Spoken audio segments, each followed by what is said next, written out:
عطار نشاپوری ایک جوان کا واقعہ بیان کرتا ہے.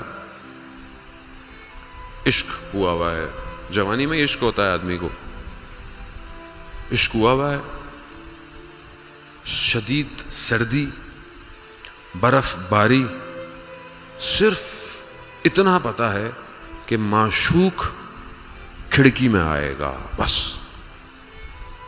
اب اس کے سامنے بیٹھا ہے، ایک جھلک آئی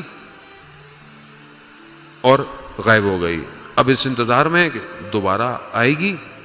شدید برف میں باہر بیٹھا ہے، حتیٰ ہونٹ سیاہ ہو گئے سردی کی وجہ سے، بدن ہل نہیں پا رہا، اور اس انتظار میں ہے کہ شاید اب اندر چراغ بجھے گا تو کھڑکی کھلے گی. رات گزر گئی، کوئی خبر نہ آئی. اللہ اکبر کی اذان کی آوازیں آنے لگیں.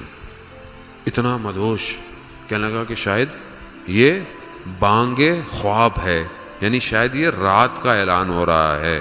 جبکہ ساری رات غفلت میں جاگتا رہا. اٹھ کر جب گیا تو دیکھا لوگ مسجد کی طرف جا رہے ہیں، لوگ وضو کر رہے ہیں.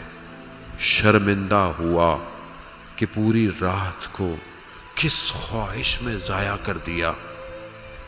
اتنا شرمندہ ہوا کہ جنگل کی طرف چلا گیا.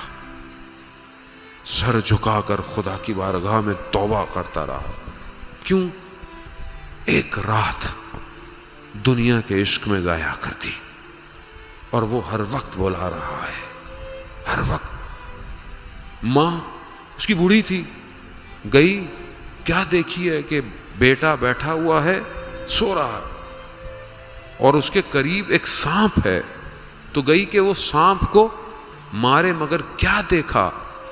سانپ چھوٹے چھوٹے کیڑوں سے اس کی حفاظت کر رہا ہے. کیوں؟ کیونکہ خدا کو عزیز ہو گیا ہے. اب یہ خدا کو عزیز